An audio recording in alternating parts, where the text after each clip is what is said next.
يا أيها الذين آمنوا إذا لقيتم فئة فاثبتوا واذكروا الله كثيرا لعلكم تفلحون۔ ایمان والو، جب تمہارا مخالف فوج سے مقابلہ ہو تو ثابت قدم رہو اور اللہ کا بکثرت ذکر کرو تاکہ تم کامیاب ہو۔ کل کے بیان میں بھی جنگ بدر کا ذکر چل رہا تھا ساتھ ساتھ۔ اب اگلی آیت میں سورۃ الانفال کی آیت نمبر 45، ایمان والو جب تمہارا مخالف فوج سے مقابلہ ہو میدان جنگ میں تو اس وقت ثابت قدم رہو، پہلی بات، اور اس حالت میں بھی اللہ کا ذکر کرتے رہو تاکہ تم کامیاب ہو جاؤ۔ امام ابو بکر عبد الرزاق بن حمام صنعانی وہ روایت کرتی ہیں کہ یحییٰ بن ابی کثیر بیان کرتی ہیں کہ نبی پاک صلی اللہ علیہ وسلم نے فرمایا، پہلی بات تو یہ کہ یعنی دشمن سے مقابلے کی تمنا نہ کرو، کیونکہ تم نہیں جانتے، ہو سکتا ہے کہ تم ان کی وجہ سے کسی مصیبت میں مبتلا ہو جاؤ، کسی مصیبت میں مبتلا کر دیے جاؤ۔ اللہ تعالیٰ سے عافیت کا سوال کرو۔ یہ تو ایک کیفیت، لیکن یعنی کہ کہنے کا مقصد ہے کہ اگر وہ اب جب وہ اشتعال انگیز گیت گاتے ہوئے، گانے بجاتے ہوئے، چلاتے ہوئے آ جائیں دشمن جن سے، تو پھر اب تم زمین کو لازم پکڑ لو۔ پہلے تو نبی پاک صلی اللہ علیہ وسلم نے فرمایا کہ تم دشمن سے مقابلے کی تمنا نہ کرو، کیونکہ تم نہیں جانتے کہ ہو سکتا ہے تم ان کی وجہ سے کسی مصیبت میں مبتلا ہو جاؤ۔ اللہ سے عافیت کا سوال کرو، لیکن اگر وہ اشتعال انگیز حرکتیں کرتے ہوئے یعنی گیت وغیرہ گاتے ہوئے چلاتے ہوئے آئیں تو پھر اب تم زمین کو لازم پکڑ لو اور زمین پر بیٹھ جانا اور پھر یہ دعا کرنا کہ اے اللہ، ہمارے اور ان کے رب، ہماری پیشانیاں اور ان کی پیشانیاں تیرے ہاتھ میں دونوں کی، اور تو ہی ان کو قتل کرے گا، تو ہی ان کو قتل کرے گا، اور جب وہ یعنی دشمن تمہارے قریب پہنچ جائیں تو پھر تم ان پر حملہ کر دو، پھر ان پر حملہ کر دینا۔ اور یہ یاد رکھنا، جنت تلواروں کے سائے میں، جنت تلواروں کے سائے میں۔ جنتی جوانوں کے سردار امام علی مقام امام حسین یاد آ گئے۔ حضور نے کیا فرمایا؟ جنت تلواروں کے سائے میں۔ خیر، امام طبرانی روایت کرتے ہیں کہ حضرت ابو ایوب خالد بن زید رضی اللہ تعالیٰ عنہ بیان کرتے ہیں، اللہ کے رسول نے فرمایا، جو شخص دشمن سے مقابلے میں صابر رہا یہاں تک کہ وہ شہید کر دیا گیا یا اس نے کسی دشمن کو قتل کیا، بھلے وہ خود شہید ہو گیا، بھلے اس نے کسی کو قتل کر دیا میدان جنگ میں، تو نبی پاک صلی اللہ علیہ وسلم نے فرمایا وہ شخص قبر کے فتنے میں مبتلا نہیں ہوگا، قبر کے فتنے میں مبتلا نہیں ہوگا۔ تفسیر امام ابن ابی حاتم کے اندر ہے کہ کعب احبار میں وہ بیان کرتی ہیں کہ اللہ تعالیٰ کو قرآن کی تلاوت، کیوں؟ اس کا کلام ہے، اور یہ بھی مجلس قرآن ہے جہاں پر اللہ کا کلام بیان ہو رہا ہے۔ اچھا، فرماتے ہیں اللہ تعالیٰ کو قرآن کی تلاوت کرنے اور ذکر کرنے سے زیادہ کوئی چیز پسند نہیں ہے۔ ذکر اللہ کا ایک ایسی چیز ہے جو اللہ کو بہت پسند ہے، تو قرآن کی تلاوت کرنے اور ذکر کرنے سے زیادہ کوئی چیز پسند نہیں ہے اللہ کو۔ دو چیزیں، قرآن کی تلاوت اور اللہ کا ذکر، ان دو چیزوں سے زیادہ اللہ کو کوئی اور چیز پسند نہیں ہے۔ سب سے زیادہ کوئی چیز پسند نہیں، ان سے زیادہ، یعنی زیادہ یہ دو چیزیں پسند ہیں، باقی پھر درجہ بدرجہ جو بھی چیزیں ہیں۔ اگر یہ بات نہ ہوتی تو اللہ تعالیٰ لوگوں کو نماز پڑھنے اور پھر قتال کرنے کا حکم نہ دیتا۔ کیا تم نہیں دیکھتے، وہ فرماتی ہیں کہ قتال کے وقت بھی عین بحالت جنگ بھی یعنی کہ ذکر کرنے کا حکم دیا گیا ہے، اور وہ یہی آیت ہے جو میں نے آپ کے سامنے بھی تلاوت کی، یا ایھا الذین آمنوا اذا لقیتم فئۃ فاثبتوا واذکروا اللہ کثیرا لعلکم تفلحون۔ اے ایمان والو، جب تمہارا مخالف فوج سے مقابلہ ہو تو ثابت قدم رہو اور اللہ کا بکثرت ذکر کرو تاکہ تم کامیاب ہو جاؤ۔ عین حالت جنگ میں بھی اللہ کے ذکر کو نہ چھوڑنا، اس وقت بھی اللہ کو یاد رکھنا، اللہ کا ذکر کرنا۔ امام فخر الدین رازی آپ نے لکھا ہے کہ دوران جنگ دل سے اللہ کو یاد کرنا چاہیے، دوران جنگ بھی دل سے اللہ کو یاد کرنا چاہیے اور زبان سے اللہ کا ذکر کرنا چاہیے۔ حضرت ابن عباس رضی اللہ تعالیٰ عنہما نے فرمایا کہ اللہ تعالیٰ نے اپنے اولیاء کو انتہائی شدید حالت میں بھی ذکر کرنے کا حکم دیا ہے، اور اس بات میں یہ تنبیہ ہے کہ انسان کے لیے یہ جائز نہیں ہے کہ وہ کسی وقت بھی اس کا دل اور اس کی زبان اللہ کے ذکر سے خالی رہے۔ اور یہ جو حدیث میں نے آپ کو سنائی، یہ جو بات کہ کعب احبار بیان کرتے ہیں کہ اللہ کو قرآن کی تلاوت کرنے اور ذکر کرنے سے زیادہ کوئی چیز پسند نہیں ہے، ذکر کرنے سے زیادہ۔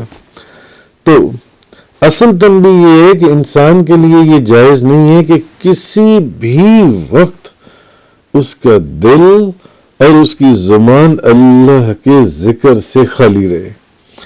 اگر ایک شخص مغرب سے مشرق تک اپنے اموال کی سخاوت کرے، ایک بندہ ہے جو مشرق سے مغرب تک اپنے مال کی سخاوت کرے،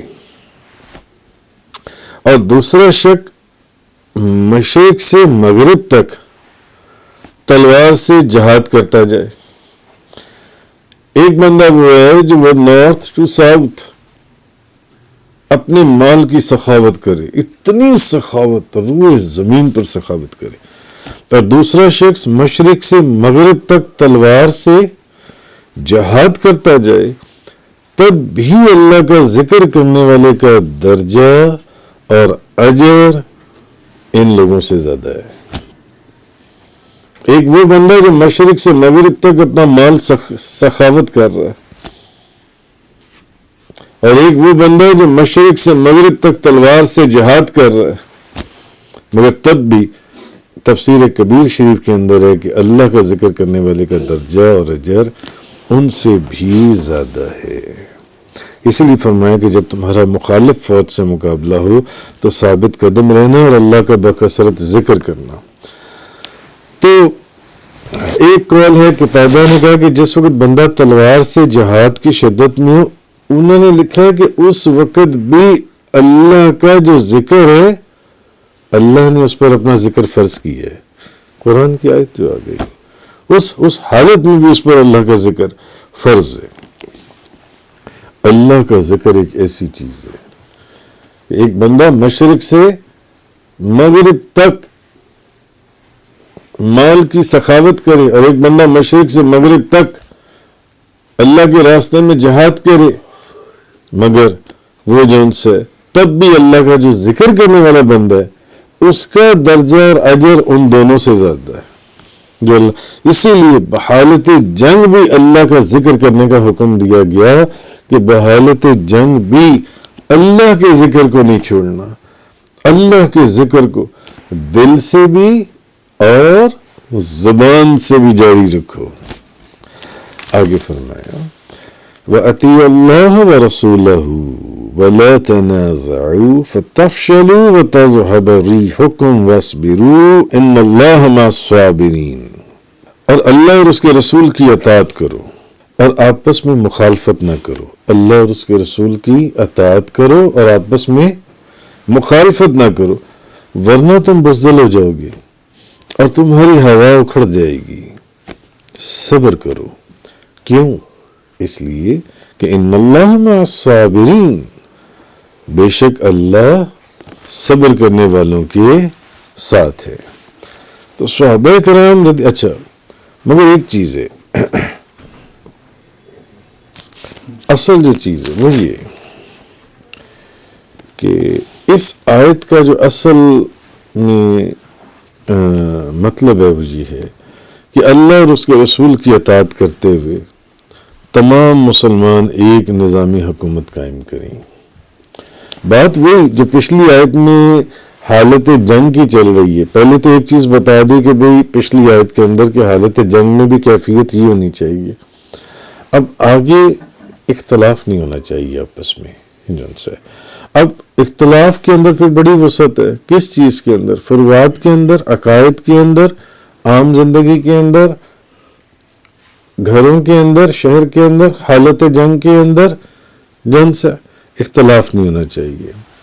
تو اللہ اور اس کے رسول کی اطاعت کرتے ہوئے مسلمانوں کو چاہیے کہ یہ ایک نظامی حکومت قائم کریں اور مسلمانوں کے جتنے علاقے یا ملک ہیں وہ متحد ہو کر ایک خلیفہ کے ماتحت ہوں. خلافت تو اب تو دنیا سے بظاہر ختم ہو گئی نا، تو وہ ایک خلیفہ کے ماتحت ہو جائیں جن سے. جب تک مسلمانوں کی ایک سلطنت تھی اور مسلم جو ریاستیں تھیں یہ آپس میں ایک تھیں، تو جو اسلام کے دشمن تھے ان کو مسلمان ملکوں کے پر حملہ کرنے کی جرت یا حوصلہ نہیں پڑتا تھا.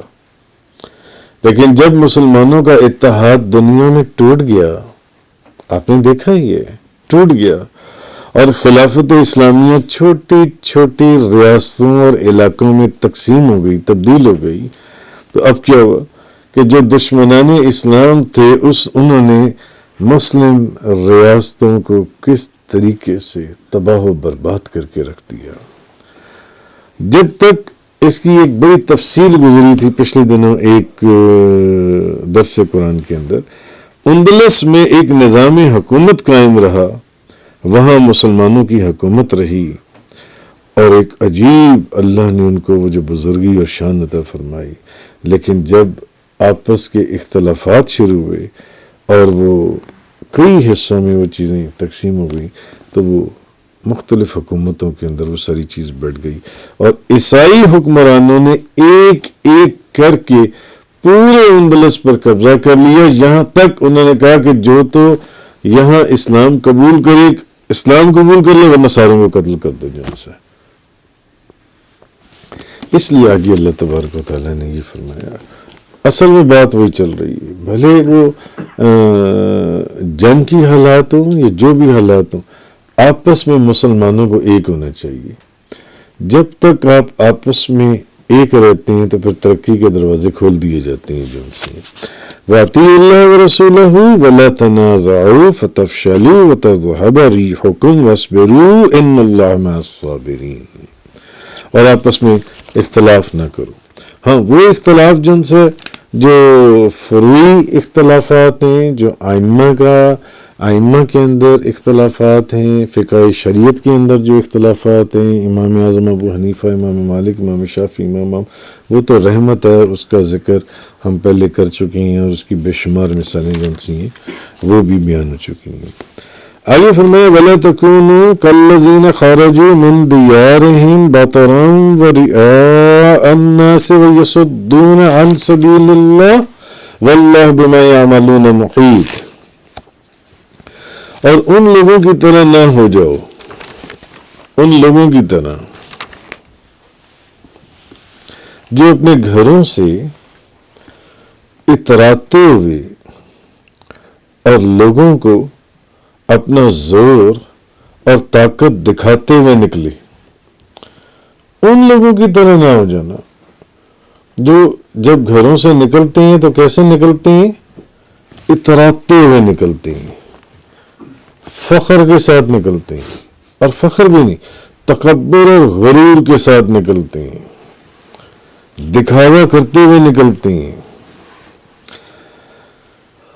وہ لوگوں کو، یہ وہ لوگ ہیں جو اللہ کے راستے سے روکتے تھے، اور اللہ ان کے تمام کاموں کا احاطہ کرنے والا ہے۔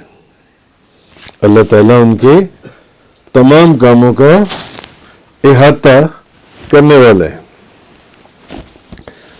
اب جہاد کے اندر ثابت قدم رہنے اور بارگاہ الہی میں دعا، جیسے پچھلی آیت میں نے بتایا کہ نبی کریم صلی اللہ علیہ وسلم نے کیا فرمایا کہ پھر اگر وہ آ جائیں تو پھر بیٹھ جانا اور یہ دعا کرنا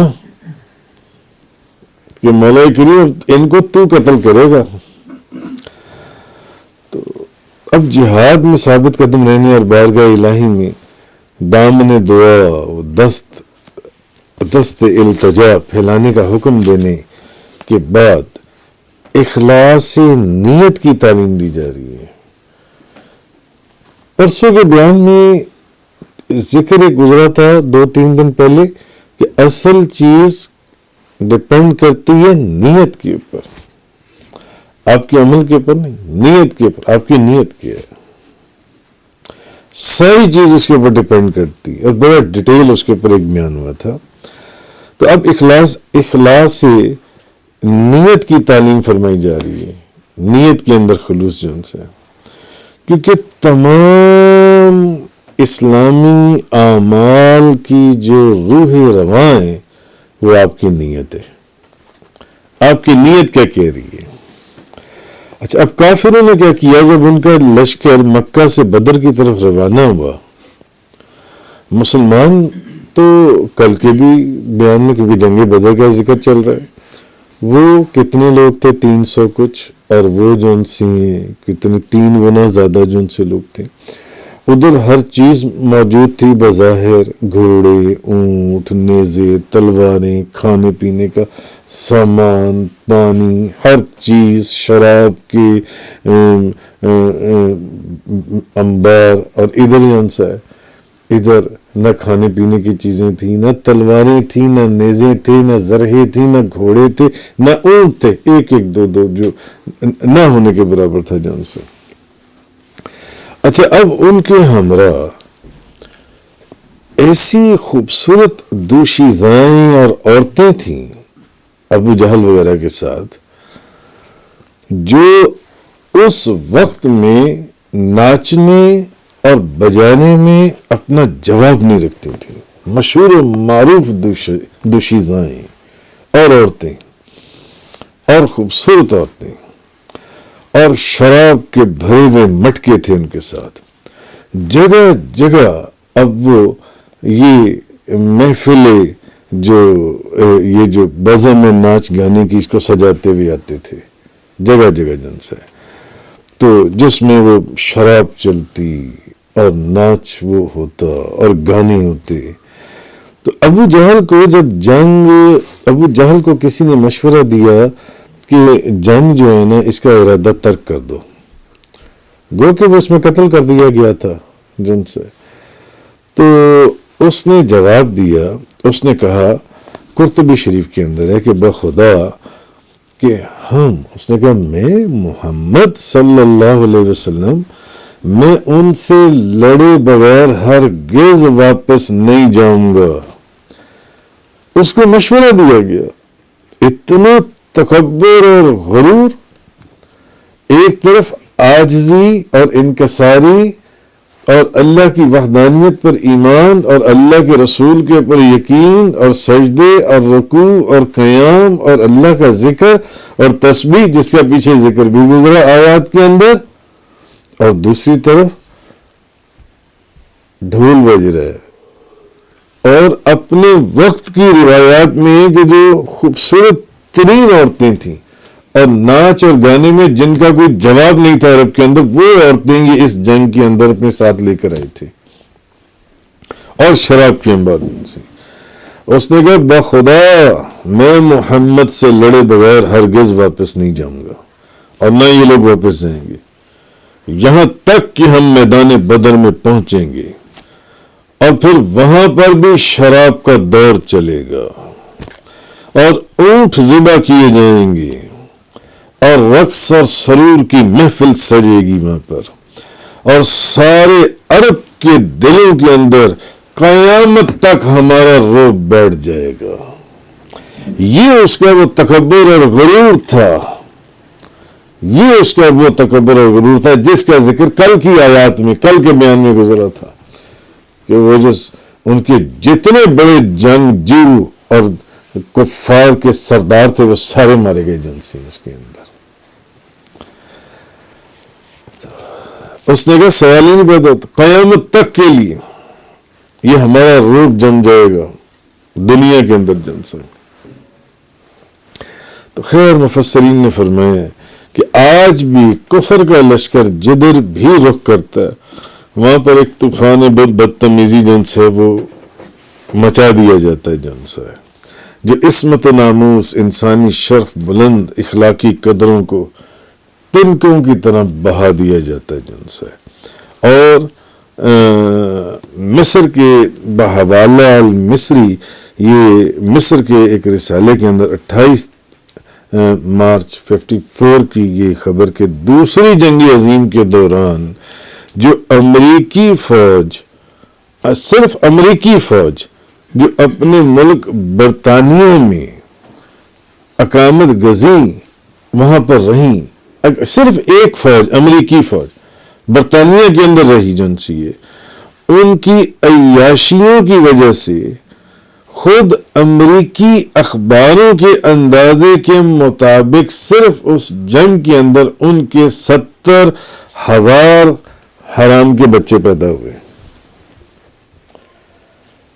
یہی کام جنگ بدر کے اندر کون کر رہا تھا؟ ابو جہل اور اس کے ساتھی. تو یہ چیز اب اس آیت کریمہ کے اندر اصل میں جن سی ہے وہ فرمائی گئی ہے. اور ان لوگوں کی طرح نہ ہو جاؤ جو اپنے گھروں میں اتراتے ہوئے اور لوگوں کو اپنا زور اور طاقت دکھاتے ہوئے نکلے. وہ لوگوں کو اللہ کے راستے سے روکتے تھے اور اللہ ان کے تمام کاموں کا احاطہ کرنے والا ہے. یعنی خلاصہ یہ ہے کہ اللہ تعالیٰ نے مسلمانوں کو یہ حکم دیا کہ وہ دشمن سے مقابلے کے وقت ثابت قدم رہیں اور دوران قتال اللہ تعالیٰ کے ذکر میں مشغول رہیں، جو پچھلے سے پچھلی آیت میں گزرا.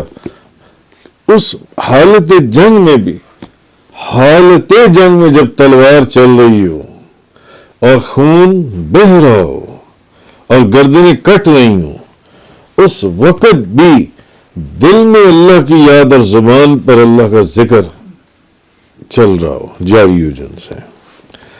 اور ان کو اس بات سے منع کیا کہ دشمن سے ان کے لڑنے کا جو مقصد ہے وہ یہ نہ ہو کہ اپنا زور اور طاقت کو دکھایا جائے، نہیں، بلکہ صرف اللہ کے احکام پر عمل اور اس کی رضا جوئی اور خوشنودی ہونی چاہیے. مسلمان کی شان یہ ہے.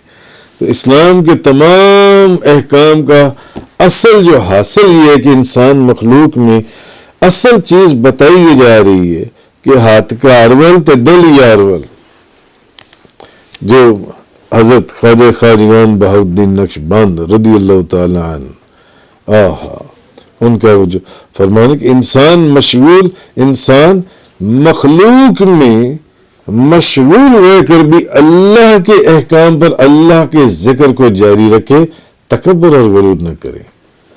ان کے تکبر اور غرور کا حال کیا ہوا؟ قیامت تک کے لیے جڑ سے اکھاڑ دیے گئے، نیست و نابود کر دیے گئے۔ جو اتنے تکبر اور غرور سے آ رہے تھے، کس ذلت کے ساتھ ان کے لاشیں پڑے ہوئے تھے، اور اگلے دن اس کنویں کے اندر پھینک دیے گئے ان کے لاشیں جن سے۔ اس کے بعد فرمایا کہ اللہ ان کے تمام کاموں کا احاطہ کرنے والا ہے۔ اصل میں بتانا یا تنبیہ کرنا یہ مقصود ہے کہ بعض وقت انسان یہ ظاہر کرتا ہے اپنے عمل سے کہ اس کا یہ جو کام ہے یہ اللہ کی رضا اور اس کی اخلاص کے لیے کر رہا ہے، اور بڑے لوگ ہیں ایسے دنیا میں جو شو آف یہ کرتے ہیں کہ جیسے وہ بڑے پرہیزگار متقی ہیں، جو کچھ کرتے ہیں اللہ اور اس کے رسول کے لیے کرتے ہیں، جبکہ حقیقت میں ایسا نہیں ہے۔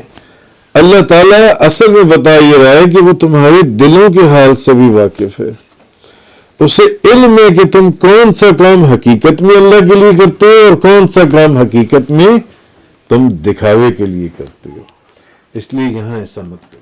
تفسیر قرآن کا یہ لیکچر انگلش میں سننے کے لیے براہ کرم ڈسکرپشن میں موجود لنک پر کلک کریں۔